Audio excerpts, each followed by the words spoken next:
So hello there, welcome back. Welcome back to another class of CFA Level 1 and today we are going to start off with a new reading. ये नई reading है corporate issuers में से, यानी कि आपका जो subject है कॉर्पोरेट इशूअर्स, जैसे कॉर्पोरेट फाइनेंस भी कहते हैं, उसमें से ये आपकी रीडिंग है uses of capital. This is a very simple reading, बहुत छोटी सी रीडिंग है, ज़्यादा लर्निंग आउटकम्स नहीं है, so should not be taking a while.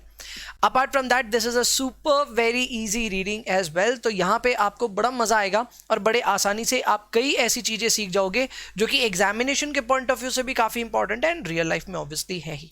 Okay, so without wasting any further time, this is going to be your part number 1. Yes, you know it. हम part wise split करते हैं अपने सारे video lectures को. So this is going to be your part number 1, wherein we are going to primarily talk about learning outcome A. तो learning outcome ए की अगर हम बात करें तो यहाँ पे देखो किन किन चीजों के बारे में हमें पढ़ना है. Here we are required to describe the capital allocation process and basic principles of capital allocation. यानी एकदम सीधा सीधा समझाऊं तो यहाँ पे आपको फर्स्ट इस चीज को डिफाइन करना है कि व्हाट इज कैपिटल एलोकेशन और and what is the process of capital allocation. तो बेसिकली कैपिटल एलोकेशन का मतलब ये हो गया that once you have got capital, once you have got funding with for your business, आपके पास पैसा आ चुका है, तो अब उस पैसे को कहाँ कैसे लगाएं, कौन से प्रोजेक्ट में इन्वेस्ट करें, कौन से में ना करें, and all those things in relation to that. So somewhat ये कैपिटल बजटिंग से एसोसिएटेड चैप्टर, अगर आपको ऐसा लग रहा है कि ये रीडिंग थोड़ी बहुत कैपिटल बजटिंग से एसोसिएट हो सकती है, तो जी हाँ हो सकती है. It can be related with capital budgeting because the essence of this reading is to understand that once you have funds, once you have money, where would you like to allocate that, where would you like to invest that. तो इसका एक proper process होता है. We are going to take that up. इसके अलावा there are certainly some principles regarding the capital allocation process. उन सारे principles पे भी एक एक करके हम बात करना शुरू करेंगे. So let's get started. सबसे पहले शुरुआत करते हैं कैपिटल एलोकेशन है क्या, इस बात को समझने से. सो अगर हम कैपिटल एलोकेशन की यहां पे बात करें तो देखो capital allocation basically is a process. ठीक है, it is a process used by the company to make capital investment decision. Such a simple definition. Basically अगर कभी भी किसी कंपनी को कैपिटल इन्वेस्टमेंट करनी है, यानी कि लॉन्ग टर्म इन्वेस्टमेंट करनी है, तो वो लॉन्ग टर्म इन्वेस्टमेंट भले ही प्रोजेक्ट्स में हो या फिर कोई मशीनरी में हो, वो सारी चीजों से रिलेटेड अगर कोई आप डिसीजन मेकिंग कर रहे हो तो एक प्रोसेस इन्वॉल्व है इसमें, और उसी को हम कहते हैं कैपिटल एलोकेशन प्रोसेस. यानी कितना पैसा कौन से प्रोजेक्ट में लगाना है भी कि नहीं, and all those things. Got the point. आइए इसके स्टेप्स के बारे में बात करते हैं. This is fairly simple.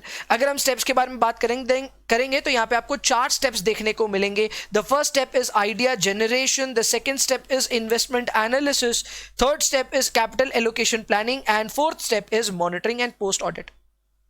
मैं एक बार एक ब्रीफ आइडिया पहले दे देता हूं. देखो कभी भी आपके पास पैसा होगा then obviously you will first search out for options and alternatives जहां आप अपने पैसे को इन्वेस्ट कर सकते हो.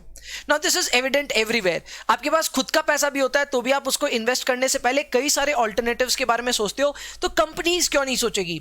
All the corporate houses will always think of कि उनके पास फर्स्ट ऑफ ऑल ऑल्टरनेटिव्स क्या हैं. सो दैट्स प्लान नंबर 1, जहां पे आइडिया जनरेशन किया जाएगा और सबसे पहले उन ऑल्टरनेटिव्स को सामने लाया जाएगा जो कंपनी के पास है. Second step is to do the investment analysis. Once you have found out what are your alternatives, you have to dive into the details of those projects. और उसके बाद उसमें कुछ ना कुछ कैपिटल बजटिंग की टेक्निक लगा करके आपको एनालाइज करना पड़ेगा कि whether that project is suitable for your company or not. That's step number 2. Then we have step number 3. और step number 3 की अगर मैं बात करूं तो वो है regarding capital allocation planning, यानी पैसा कैसे उसमें allocate करें and all those things. We'll talk about that. And then finally है monitoring and post audit, which is extremely important. सिर्फ डिसीजन लेना ही सब कुछ नहीं होता.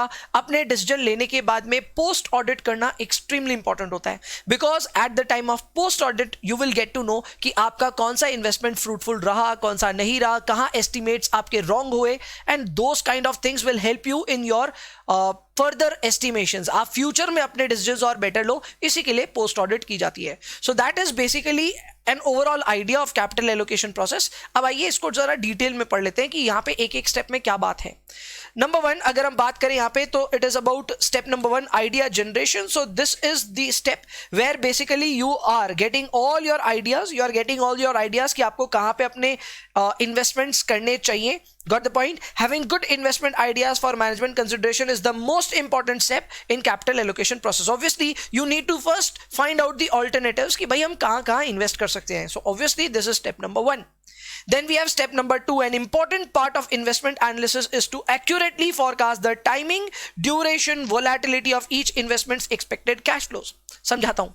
इसका मतलब यह है कि आप जिस भी ऑल्टरनेटिव को देख रहे हैं, जिस भी ऑल्टरनेटिव के बारे में सोच रहे हैं, you need to first find out कि वहां पे अगर आप आज इन्वेस्ट करते हैं तो कब तक आपको कैश फ्लोज मिलने शुरू हो जाएंगे. सो दैट इज टाइमिंग.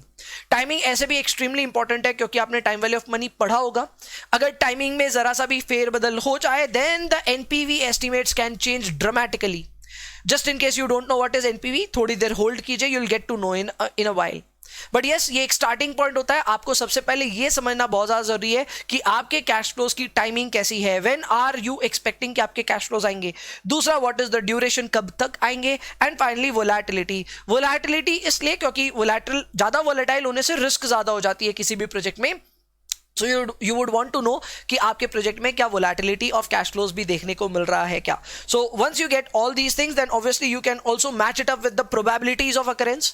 आपको cash flows जो आप calculate करते हो वो एक तरह से estimate होता है. So you would also like to establish the probability of getting that cash flow. वो कैश फ्लो आपको मिले उसकी प्रोबेबिलिटी भी आप चेक करोगे. So in nutshell you are going to talk about the analytical parts, और यहां पे आप कैश फ्लो के टाइमिंग, ड्यूरेशन, इसके अलावा वोलेटिलिटी तो चेक करोगे ही, and you would also look forward for probability of occurrence of these cash flows as well. Simple, correct. Then we have step number 3. अगर स्टेप नंबर 3 की बात करूं, then this is about capital allocation planning, and this involves selection and prioritization of profitable investment opportunities when considered together, जिससे firm को सबसे ज्यादा फायदा होने वाला है. सो बेसिकली आपको इंडिविजुअली हो सकता है कुछ प्रोजेक्ट बहुत अच्छे लग रहे हो, but when you fit it together with other projects it may not make a good combination. ऐसा होता है, कई बार होता है. It can even happen that the most profitable project cannot be taken because the other projects cannot go in hand with that. तो ऐसा भी हो सकता है. You need to find out which combination works best for you. तो आपको basically ये देखना है कि out of the alternatives available which are the combinations going to work best with the company strategy, और आप उसी के साथ में इन्वेस्टमेंट करना चाहोगे. So this is that step where you would select and you would prioritize which investments to be taken and which not to be taken. So this is about capital allocation planning, यानी कि सीधा सीधा बोलूं तो ये decide करना कहां पैसा लगाना है और कहां नहीं लगाना. And then we have step number 4, which is about monitoring and post audit. Monitoring and post audit में basically ये लिखा हुआ है that here you are comparing the actual result with the planned or predicted results. आपने जो predict किए थे उसके मुकाबले अब actual result से compare कीजिए. तो अगर आप सोच रहे हैं कि क्या ये एक post mortem analysis है, तो हाँ जी ये post mortem analysis है. In the sense आपका पूरा साल बीत जाएगा, आपका project हो जाएगा, then you will actually do this analysis. तो ये जो comparison है ये होता है after getting the actual results, and therein you will compare your actuals with your estimates. Now why would you do so? ये एक बहुत इंपॉर्टेंट क्वेश्चन रेज होता है कि ऐसा करना ही क्यों है. Why would we like to compare? तो देखो कंपैरिजन कई कारण से होता है. Number 1, it definitely helps us to monitor. It definitely helps us to monitor the forecast and the analysis. हमें एक तो मॉनिटरिंग अच्छी रहती है. ऑब्वियसली अगर मॉनिटरिंग है ना तो हमें पता रहता है कि हमारे फोरकास्ट के हिसाब से प्रोजेक्ट चल भी रहा है कि नहीं.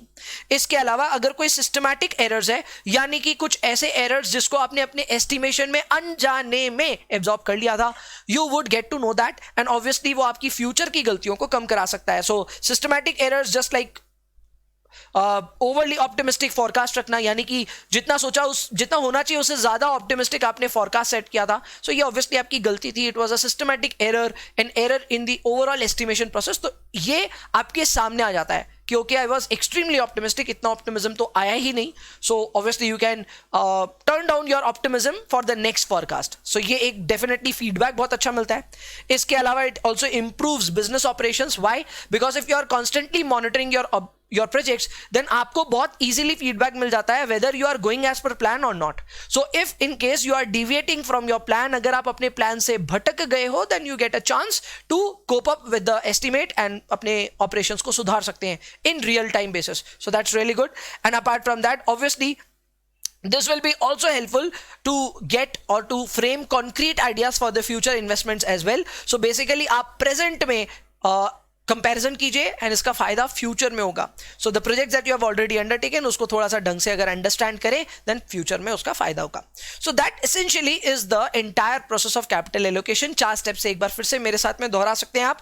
The first step was idea generation, finding out the alternatives. Second step was investment analysis wherein you are messing up with the cash flows. Third was capital allocation planning wherein you are finding which combination is best for your company. And finally monitoring and post audit जिसके काफी सारे advantages हैं.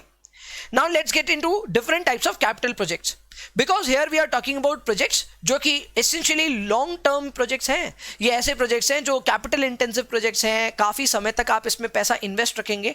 तो इस तरह के कितने तरह के प्रोजेक्ट्स हो सकते हैं उनके बारे में लेट्स स्टडी. वेल टोटल 5 तरह के यहाँ पे आपको देखने को मिल रहे हैं प्रोजेक्ट टाइप्स, जिसमें पहला है replacement project. Very simple to understand, बहुत सिंपल है. अगर आपके पास एक एग्जिस्टिंग फैसिलिटी है but that existing facility is somewhat obsolete, पुरानी मशीनरी आपके पास में, बट अब एडवांस जमाना आ गया है, एडवांस मशीनरी का जमाना आ गया है. सो व्हाट टू डू, आप अपनी पूरी मशीनरी को रिप्लेस करेंगे with a newer machine. Obviously this is a capital project, but this capital project can not be termed as expansion project. This is just replacement.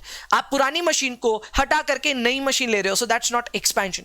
ये वही बात हो गई कि आपने अपनी पुरानी गाड़ी हटाई और उसके जगह एक नई गाड़ी खरीद ली. So this is not an addition. ये तो आपको समझ में आ रहा होगा. This is just replacement of the old machinery with the new one. This is number 1 type of capital project. बहुत सिंपल है, अंदर से पढ़ने का दरकार नहीं है. Next we have expansion project. नाम से समझ में आ रहा है. This is a new addition. This is something beyond a replacement. Here you are buying new facilities. Here you are buying new machineries. You are basically adding on to your capacity. तो आप अपने plant की, अपने facility की capacity बढ़ा रहे हो. जाहिर सी बात है, you will see increment in the production, you will see increment in the sales going forward. So कभी भी आप किसी भी कंपनी के बारे में पढ़ाई कर रहे हो, किसी भी कंपनी के बारे में स्टडी कर रहे हो, and if you get to know that the company is in expansion mode, that is obviously a good thing, because that will resemble a growth in earnings and revenue in the future periods. Next we have product and services. लगभग expansion project जैसा ही है, except for the fact that here we are not expanding our product facility for the existing products, but we are bringing on new products altogether. So कल को अगर कोई company है, जैसे example के तौर पे डाइकिन. सो डाइकिन प्राइमरली एयर कंडीशनर्स ही बनाती है, बट इफ इट लॉन्चेस कि चलो अब हम रेफ्रिजरेटर्स भी बनाएंगे, so that is another product that they are bringing in. So इस तरह के नए प्रोडक्ट्स लाने से डेफिनेटली इट कैन हेल्प. इसके अलावा देयर आर मेनी एग्जांपल्स जहां पे कंपनियों ने अपनी प्रोडक्ट लाइन में धीरे धीरे चेंजेस किए एंड दैट डिड हेल्प. वो प्रोडक्ट्स आगे जाकर के काफी सिग्निफिकेंट प्रोडक्ट्स भी बने. So yes, these kind of products when added to the company profile, that definitely enhances the company value. Correct. तो ये एक और तरीका प्रोडक्ट है जहां पे आप अपने प्रोडक्ट्स और सर्विसेज को नए तरह से लॉन्च कर रहे हो. Correct. Okay, taking an example of editors here. तो अगर हम अपने एडिटर्स में मान लो लेवल 3 ले आए, लेवल 2 ले आए, and that is going to add newer products, so definitely वो एक नया प्रोडक्ट है that can bring in fresher revenues, newer revenues into editors as well. So that can happen as well. और example दे सकता हूं, व्हाई नॉट लेवल 2 लेवल 3 के अलावा maybe other courses like FRM and all those things. So अगर हम वो लेकर के आ जाएं, so that is also termed as expansion project. वो एक्सपेंशन इन प्रोडक्ट नहीं होगा या फिर वो न्यू प्रोडक्ट नहीं होगा, वो एक न्यू सर्विस में काउंट होगा, बट न्यू ही है. Correct. So that is another type of project that you can take up. Then you have another projects which are regulatory, safety and environmental projects. So basically ये करे जा रहे हैं because the regulators have told you to do so. So ये किए जा रहे हैं because regulations इस तरह की आ गई हैं कि आपको environment को लेकर के कुछ करना है. Maybe you have to set up an eco-friendly facility. तो उस तरह का भी काम करने को हो सकता है. And in that case, that is considered as regulatory, safety and environment projects. एक बार अंदर से पढ़ लेते हैं. So investment projects required by a third party, essentially a regulator or a government, correct, to meet specified standards. These may not generate revenues. जैसे कि मैंने कहा था, ये आपके लिए revenue generate नहीं करेगा, लेकिन it is still going to maximize the interest of the shareholders. Because अगर कोई कंपनी इस तरह से काम करती है, then definitely that company will be considered into ESG grounds, correct? And ESG grounds पे कंपनी की वैल्यूएशन बढ़ेगी. सो शेयर होल्डर के लिए फायदा है.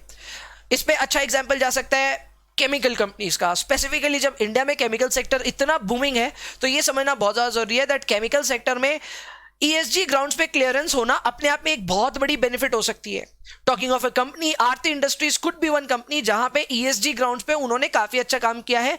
I think out of 11 facilities they have 9 facilities which claims to have a zero pollution emittance. तो उस हिसाब से they are doing wonderful job and obviously उस वजह से ESG grounds पे उस कंपनी को वैल्यू हमेशा मिलती रहती है.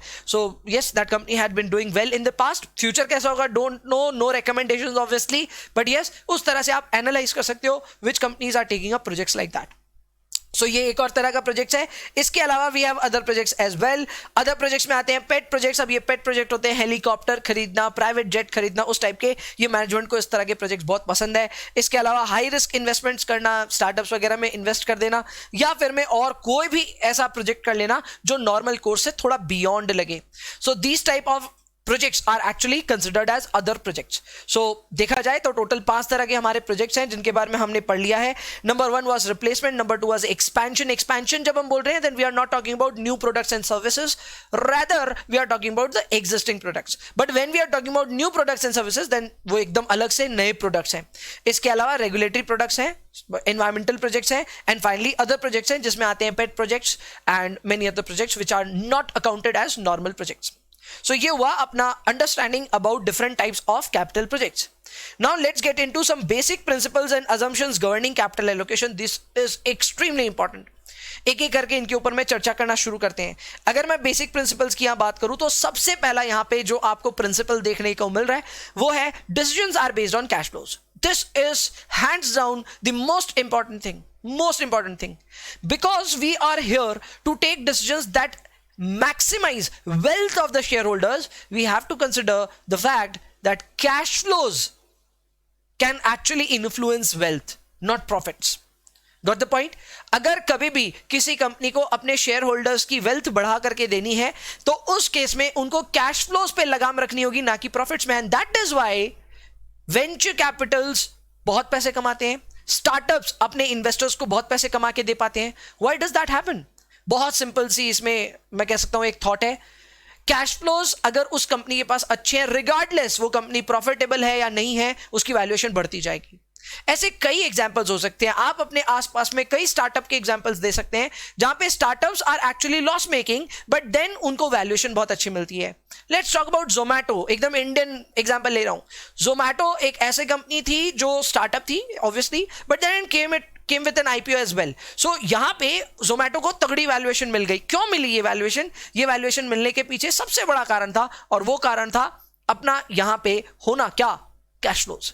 Zomato के पास कैश फ्लोज बहुत अच्छे हैं, इसके पास प्रॉफिट्स नहीं है, आज भी लॉस मेकिंग कंपनी है, लेकिन फिर भी मतलब जब आईपीओ आया तब तो लॉस मेकिंग कंपनी है, तो उस हिसाब से ये मैं कह सकता हूं कि यस, यहां कैश फ्लोज अपना मैजिक करता है। एंड यही चीज आपको पहले समझ लेना चाहिए। What matters is cash flows, not profits. Profits are important but they are secondary, primary है आपके लिए cash flows. And after all आप वैल्यूएशन करने भी जाओगे ना, you will be required to discount cash flows. So ऐसे में cash flows obviously is the most important fact, and इसी चीज को एक प्रिंसिपल के तौर पे आपके सामने रखा गया है। So number 1, your decisions are based on cash flows not profits. Number 1, चलो जी। So decisions are based on cash flows. Number 2, our cash flows are not accounting income. ये तो यार सेम पॉइंट हो गया।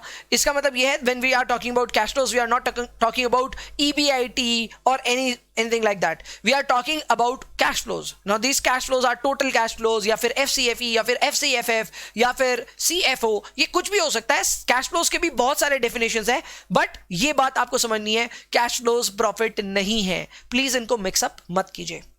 Third thing is that cash flows are based on opportunity cost. Yes, you have to consider opportunity cost as well. So ये कैसे होता है, क्या होता है, we'll talk about that. But yes, opportunity cost क्या होता है अपने आप में ये समझ लीजिए। Opportunity cost, बहुत सिंपल एग्जांपल दूं तो मेरा opportunity cost है, ठीक है। मैं having done CA and CFA, I could have joined the corporate world and I could have joined maybe investment banking as well. तो obviously आपको पता है अगर मैं जॉब कर रहा होता तो कुछ तो कमा ही रहा होता वहां पे। Now since I'm teaching here, I will have to account for that cost which I am missing out because of that missed opportunity. अब अगर मान लो मेरा जॉब होता मे बी 30 लाख रुपीज और ईयर का एग्जाम्पल ले रहे हैं, तो यहाँ पे 30 लाख रुपीज मैं मिस करूंगा अगर मैं आपको यहाँ पे पढ़ाने बैठा हूं तो। So even if there is no cost, मान लेते हैं मेरा कोई कॉस्ट ही नहीं है टीचिंग का, फिर भी मेरे लिए एक अपॉर्चुनिटी कॉस्ट है। This opportunity cost is because of an opportunity missed. मैं एक बढ़िया अपॉर्चुनिटी छोड़ करके यहां पे आकर के आपको पढ़ा रहा हूं, सो जाहिर सी बात है वो अपॉर्चुनिटी जो मिस्ड है वो मेरे लिए मेरा कॉस्ट बन जाएगा। So if I am making anything less than 30 lakhs, I am essentially in a loss. Got the point? तो ये लॉस कैसे आया? ये लॉस आया because of the opportunity cost. Accounting world में अपॉर्चुनिटी कॉस्ट को कभी भी कंसिडर नहीं करते, but boss we are talking about finance here, और फाइनेंस में opportunity cost is considered as a cash flow, or if not it is at least captured in the required rate of return. So ऐसे में opportunity cost is a cost that has to be considered. Clear? So ये एक important point था. Next important point is that cash flow should be evaluated on an after tax basis. True that आप हमेशा cash flows में से जो tax का provision है या जो भी टैक्स का अमाउंट है वो जरूर से माइनस करें.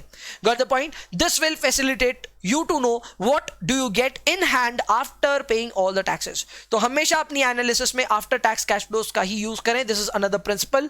And then timing is very important. Timing is very important because of the role of time value of money. आपने पढ़ा है टाइम वैल्यू ऑफ मनी, आपको पता है इस बात का कि अगर टाइमिंग बदल देते हैं हम कैश फ्लोज की तो उससे बहुत इजीली प्रेजेंट वैल्यू में चेंजेस आ सकते हैं. So that is why timing is extremely important. Finally financing cost are ignored. यानी कि कल को if you are paying any interest don't count that as an outflow. Please लिख लीजिए इस बात को. मुझे पता आप भूल जाओगे इसलिए प्लीज लिख लो इसको. Interest paid is not considered as an outflow. Please लिख लीजिए. Interest paid is not considered as an outflow. Why is that so? ये इसलिए, हालांकि आपको मैं कॉस्ट ऑफ कैपिटल में पढ़ाऊंगा, लेकिन आप इतना समझ लो कि इंटरेस्ट कॉस्ट को कैश फ्लो में नहीं एब्जॉर्ब करते हैं, रादर इसको रेट ऑफ इंटरेस्ट में एब्जॉर्ब करते हैं. अब इतना ही समझो, ठीक है? We will definitely account for financing cost. I am not saying that we are going to ignore it, but we are not going to take it up with cash flows. We are going to take it up in the required rate of return. Because interest cost is a cost associated with a source of capital. ये आपके capital के एक source से associated खर्चा है. That is why you will not take this as your outflow. आप इसको अपने इंटरेस्ट कॉस्ट को जोड़ेंगे अपने बाकी सारे कॉस्ट ऑफ कैपिटल के साथ. So since this is associated with capital, cost of capital का पार्ट बनेगा ये. ठीक है, इतना सिंपल सा बात है. प्लीज इस चीज को ध्यान रखिएगा. Don't take interest paid as outflow, rather absorb that in your interest rate. Next few topics are here, जैसे कि कैपिटल एलोकेशन कॉन्सेप्ट्स में यहाँ पे कुछ चीजें जो पढ़ने की हैं, बहुत सिंपल सी बातें हैं. Number 1, sunk cost. Never ever consider sunk cost. Sunk cost क्या होता है? संक कॉस्ट होता है एक ऐसा कॉस्ट जो लग चुका है. Now you have no control over it. Clear? Now you have no control over it.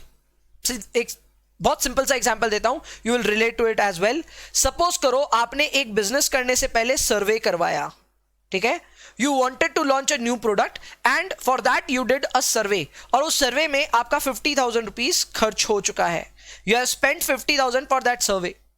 The outcomes of the survey or the outcome of this survey will tell you कि आपको ये प्रोजेक्ट यहां से करना चाहिए कि नहीं. यानी सर्वे के बाद ही आपको पता चलेगा कि आपको अपना प्रोडक्ट लॉन्च करना चाहिए या फिर नहीं. Got the point?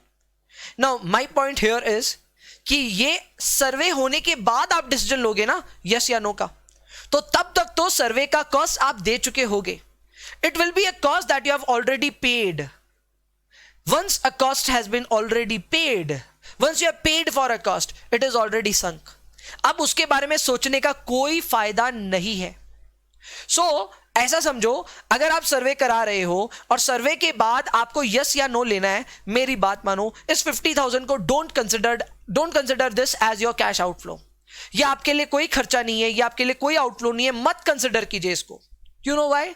Because this cost has already been paid for. इसके लिए पैसे दिए जा चुके हैं. सो यहां से अब ये यस या नो के मेरे डिसीजन को चेंज नहीं करवा सकता. Once I have paid the amount that is sunk for me, that is gone, I will not consider that. I will just think about the situation from here. मेरे को अब यहां से क्या दिखता है, यहां से मुझे प्रोजेक्ट लेना है कि नहीं लेना है. सिंपल सा बात है. अगर मेरे को प्रोजेक्ट लेना है, I will go with yes, नहीं लेना है तो no. But please don't count sunk cost. So that's very important. ये बात already लिखी हुई है. Sunk cost will not affect your capital allocation decision. So it is not going to affect. Then we have opportunity cost. मैं already बता चुका हूं opportunity cost आपको consider करना है. Opportunity cost को define कैसे करते हैं, यहां पे लिखा हुआ है. It is what a resource would worth if it is applied to the next best use. वो मेरे को समझ लो. I am a resource for you. So ऐसे में if I would have not been teaching, I would have been doing a job. तो मैं वहां कितना कमा रहा होता, that turns out to be my opportunity cost. So if you are having a resource, it might have some opportunity cost, and that opportunity cost is the amount of money that the same resource could have earned in some other alternative. Got the point? In fact, other alternative से better word है next best alternative. Clear? So that is going to be opportunity cost. We have to consider this. We have to consider this. इसके अलावा we have incremental cash flows. Extremely important. Incremental cash flows actually talk about cash flows which are extra.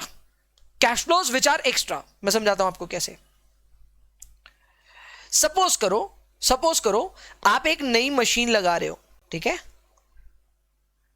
जब machine install करवा रहे हो तो उसमें एक extra tool लगाने का ऑप्शन है. There is an option of extra tool. अगर आप सिर्फ मशीन लगाते हो then that machine would earn you 50,000 rupees per month. But if you add that extra tool this machine is going to give you 60,000 rupees per month. Please understand the situation. आपने एक machine लगाई, इस machine में अगर आपने एक extra tool को install कराया that is going to increase your earnings by effectively 10,000 rupees. कैसे? क्योंकि मशीन अकेली 50,000 तो दे ही रही थी. अगर उसमें एक्स्ट्रा टूल ऐड किया that will earn 60,000 rupees per month. बस ये जो 10,000 का डिफरेंशियल है यही होता है इंक्रीमेंटल कैश फ्लो, और यही आपको कंसिडर करना चाहिए. Why? What is the reason? Reason ये है कि अगर हम इन दोनों ऑप्शंस में देखें whether to go with extra tool और not to go with extra tool, दोनों में 50,000 तो कॉमन है. अगर इस 60 में भी देखें तो इस 60 में 50 भी है and then you have extra 10,000. So the concept of incremental cash flow आपको यही समझाता है कि अगर यहां पे भी 50 है और यहां पे भी 50 है, why would you like to compare that? दो ऑप्शंस को तो तभी कंपेयर करते हैं ना when they are different. So don't consider this 50 and this 50. Rather consider only 10,000 rupees. Rather consider only the extra part. और वही extra part को हम कहते हैं incremental cash flow. और confuse मत होइएगा, ये inflows और outflows दोनों पे लागू होता है. So just in case सिर्फ मशीन लगाने का 1 लाख रुपीस लग रहा था एंड ये टूल लगाने के साथ अगर मशीन खरीदते तो लग रहा था 1,20,000, तो इसमें भी please don't consider 1 lakh and 1,20,000. Rather consider only the extra part which is 20,000. Got the point? So always consider what is extra and that extra portion can be applied to both outflows and inflows, और इसी चीज को हम कहते हैं incremental cash flows. Simple concept है. It resembles cash flow with a decision minus the cash flow without a decision. यानी tool लगाने के साथ वर्सेस टूल लगाने के अगेंस्ट, इन दोनों कैश फ्लोज में जो डिफरेंस है उसी को हम कहते हैं incremental cash flow. Next we have externalities. Extremely good concept. Externalities basically ऐसे इंपैक्ट्स होते हैं जो आपके प्रोजेक्ट के करने की वजह से देखने को मिलते हैं बट शायद आप उनकी अकाउंटिंग नहीं करते हो. ज्यादातर केसेस में एक्सटर्नलिटीज की अकाउंटिंग मिस हो जाती है. एक बहुत अच्छा एग्जांपल हो सकता है Coke and diet Coke. Remember the day when Coke brought up a new product diet Coke. क्या इंपैक्ट हुआ होगा इसका? Well, diet Coke was now competing with Coke itself.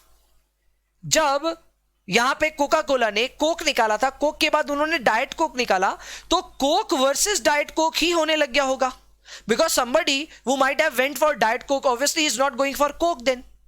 तो ऐसे में एक ऐसा प्रोडक्ट उतार दिया गया जो प्रोडक्ट सडनली आपके प्रोडक्ट से ही कंपीट कर रहा था. This is externality. I am sure Coca Cola ने इसको मिस आउट नहीं किया. कोका कोला ने डेफिनेटली इसको अकाउंट कर लिया था. Correct? And if they have accounted for it, it's good for them. उनको यह समझना चाहिए था that launching a new product might have a negative impact on another product. एक प्रोडक्ट दूसरे प्रोडक्ट के लिए हो सकता है थोड़ा सा खराब हो. On the contrary it could be better as well. It could be better as well.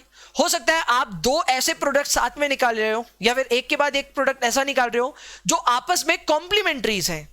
So that essentially is even giving you a synergical power. वो दोनों प्रोडक्ट साथ में अच्छा काम कर रहे हैं. So that can also happen. इनको पॉजिटिव और नेगेटिव एक्सटर्नलिटीज कहते हैं. Now these externalities are internal and external as well. यानी कंपनी के अंदर ही हो रहा है, you can absorb it, you can understand it. So उसको आप अपनी अकाउंटिंग में ले सकते हो. But whatever is happening outside the company, that is happening with your consumers, that is happening with somebody who is a producer of any other thing, किसी को भी इफेक्ट कर रहा है अगर, तो उसकी अकाउंटिंग शायद ये कंपनियां नहीं करती. Again I am relating it with the example of Coke. मुझे ये पता है कि जब डाइट कोक निकाला होगा कोका कोला ने, तो उन्होंने कोक के ऊपर उसका नेगेटिव इंपैक्ट के बारे में जरूर अकाउंटिंग किया होगा. True that this was an externality which was absorbed. But क्या कोका कोला ने इस चीज की अकाउंटिंग करी है कि भले ही डाइट कोक हो या कोक हो, that has negative impact on the health of its consumers. Consumers are actually having lots of sugar, and वो शुगर की वजह से उनके हेल्थ में इश्यूज हो सकते हैं, उनके हेल्थ की कुछ प्रॉब्लम्स हो सकती हैं. सो अगर कुछ हेल्थ रिलेटेड इश्यूज हैं तो ये भी तो एक नेगेटिव एक्सटर्नलिटी है. This is not directly related with the product, but it is indirectly associated with the consumption of that product. Now, क्या आपको लगता है कोका कोला ने इसके बारे में सोचा होगा? Maybe not. And that is why there are certain externalities which are external to the company. ये कंपनी के हाथ की चीज नहीं है, and कंपनी हो सकता है इनकी अकाउंटिंग ना भी करे. So anything can happen. But इतना समझना है that externalities are those indirect impacts on the product या because of the product on some other product. Got the point? तो ये समझना है एक प्रोडक्ट की वजह से अगर दूसरे प्रोडक्ट पे या किसी भी कंज्यूमर पे या प्रोड्यूसर पे कोई भी इंपैक्ट आ रहा है तो उस इंपैक्ट को टेक्निकली हमें एब्जॉर्ब करना चाहिए अपने कॉस्ट में. Got the point? And since we are absorbing that into our cost, हमारा डिसीजन सही रहेगा. जैसे अगर मैं कोका कोला कंपनी की तरफ से सोचूं, तो जब मैं डाइट कोक इंट्रोड्यूस करूंगा या कर रहा था, तो उस समय मैंने डेफिनेटली अकाउंट किया होगा what will be the lost sales for Coke, and जो मेरा सेल में लॉस होने वाला है इन कोक सेगमेंट, वो मेरे लिए मेरा अब अपॉर्चुनिटी कॉस्ट बन जाएगा, because that is the amount of sale that I am going to miss out. So I would ensure कि कम से कम मैं डाइट कोक से उतने पैसे कमाऊं भी. Got the point? So this is how all the decisions are taken. इनको हम कहते हैं एक्सटर्नलिटीज. आइए इनके बारे में थोड़ा और डिटेल में पढ़ लेते हैं. एक्सटर्नलिटीज में यहां पे लिखा हुआ है, it is the effect of an investment on things other than the investment itself. मतलब उस इन्वेस्टमेंट पे इंपैक्ट नहीं है, बट उसके अलावा किसी और चीज में इंपैक्ट है. You have invested in a new product, but that product is bringing in an indirect impact on another product. That can happen. Now that obviously can be a positive impact and can be a negative impact. तो ये positive negative दोनों हो सकता है. If it is positive, then it is known as positive externality, and if it is negative, it is also known as cannibalization. Correct? Now, obviously, if possible, companies should consider these externalities in their investment decision, but sometimes externalities which are outside the company, that might not be captured by the company. यानी जितनी मैंने बातें बोली, ये सारी बातें already अपने notes में लिखी हुई हैं. कभी ये हो जाते हैं एब्जॉर्ब, कभी नहीं भी होते. You can not do anything about it, but yes ये कॉन्सेप्ट पता होना चाहिए. So just in case if you are introducing a product that will directly impact the other product as well. अच्छा एग्जाम्पल और देता हूं, ऐसे एग्जाम्पल जरूर दूंगा जो आप कनेक्ट करोगे.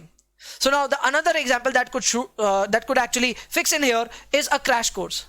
Supposedly मैंने एक crash course introduce कर दिया with the regular course. तो regular course तो है ही जिसको आप सभी ने enroll कर रखा है.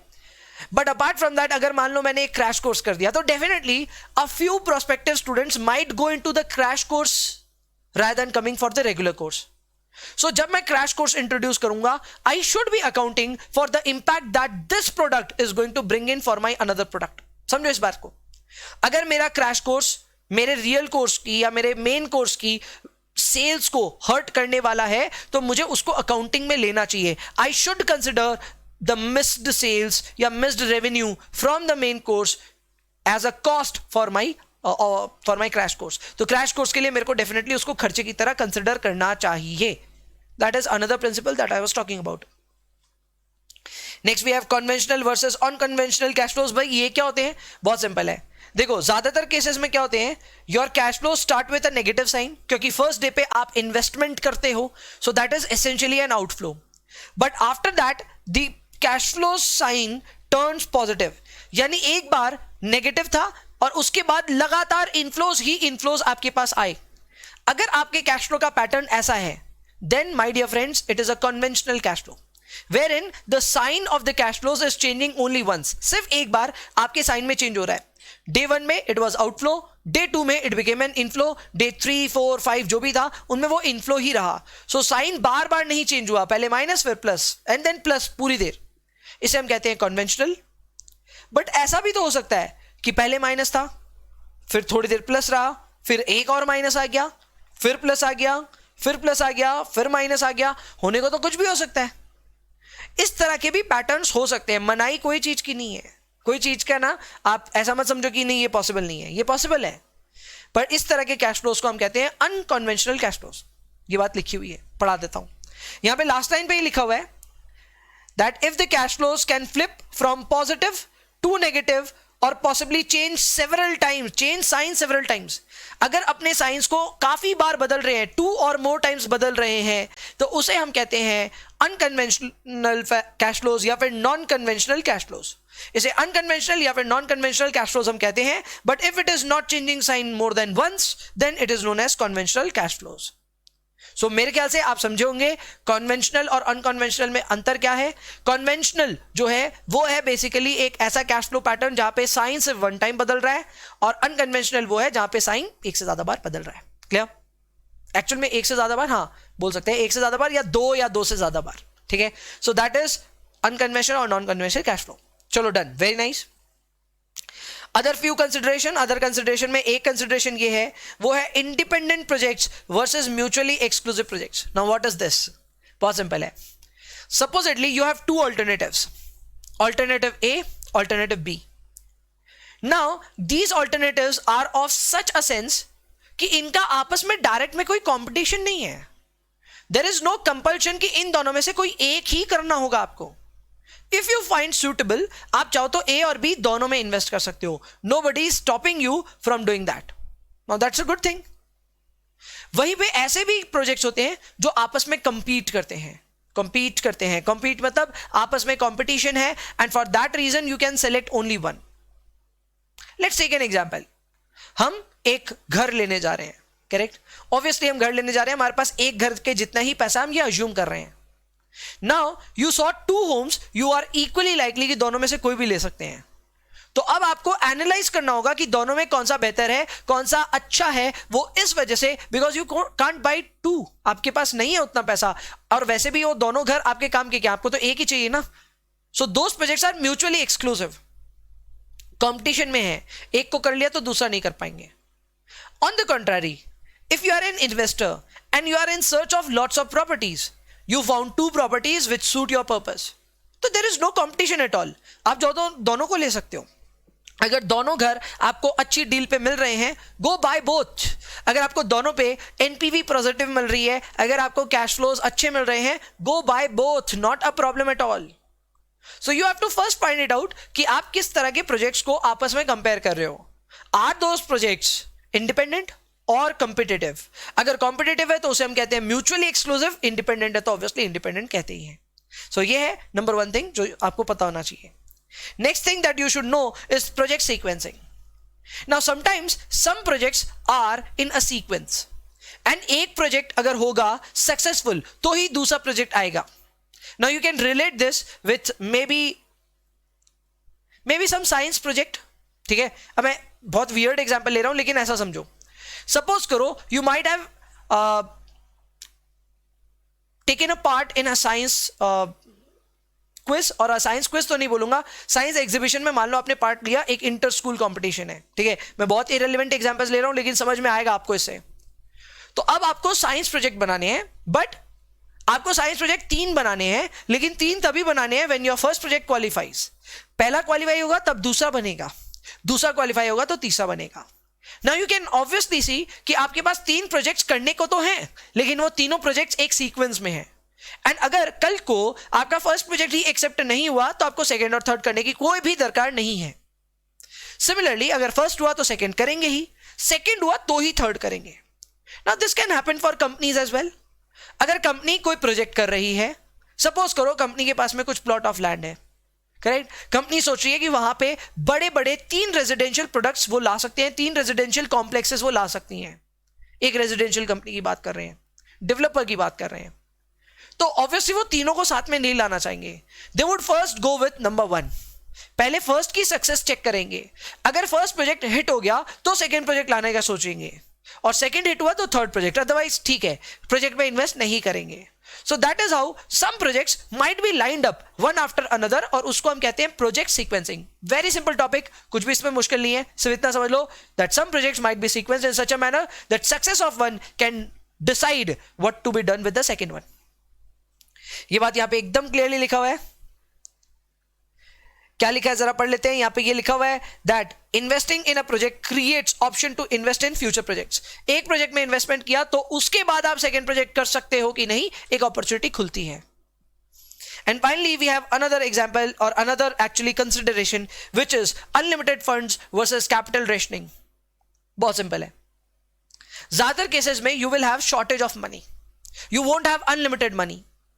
So even if you are finding that there are 5-6 good projects that you can take up, you will still have to settle with 1 or 2. आपके पास जितना पैसा उतना ही काम कर पाओगे. But on the contrary, if you have lots of money and if you find there are 5 good projects where you can invest, you will definitely make money out of all 5. Why not go ahead and buy everything? समझो मेरी बात. अगर आपके पास पैसे हैं, correct, आपको 2 चीज खरीदने का मन हो रहा है, you are wanting to buy 2 and you have money, go buy both. But if you have money for only 1 item, obviously you will have to make a choice कि कौन से में जाना चाहिए. This is the concept of unlimited money and capital rationing. Situation where you have all the funds available, you have unlimited funds available, you do not have any competition between the projects shortlisted. आप सबको कर सकते हो provided वो profitable होने चाहिए. On the contrary, capital rationing एक ऐसा प्रोसेस है, बोल सकता हूं, या ऐसा टर्म है जो डिफाइन करता है एक ऐसी सिचुएशन को जहां पे आपके पास अनलिमिटेड फंड्स तो एकदम भी नहीं है, and for that reason you are trying to find out which is the best of all. आप रैंकिंग करोगे यहां पे प्रोजेक्ट्स का, एंड ऑब्वियसली जिसका रैंक 1 आएगा आप पहले वो प्रोजेक्ट करोगे. अगर पैसा बचा तो रैंक 2, पैसा बचा तो rank 3. Got the point? So उधर आप ग्रेजुअली एक एक करके प्रोजेक्ट करोगे, and that too only if you have funds. So that are those are the things for this particular part. I hope इस part में आप सबको बड़ा मजा आया होगा. Learning outcome A is done. Yes, next video part में मैं आपसे मिलूंगा with learning outcome B, and learning outcome A पूरा अच्छे से हो गया है. हर चीज को मैंने डिटेल में समझा दिया गया है. Only you need to do one thing कि एक बार आप हमारे नोट से इसको रिवाइज कर लें. Got the point? So apart from that, nothing else is required. अभी के लिए इतना ही. मिलते हैं नेक्स्ट पार्ट में. तब तक के लिए bye bye, take care and enjoy yourselves. And yes, please पढ़ाई करिए. एंड जस्ट इन केस आपके अंदर बहुत एनर्जी है, why don't you watch the second part right now? Clear? So just go ahead and watch the second part straight away.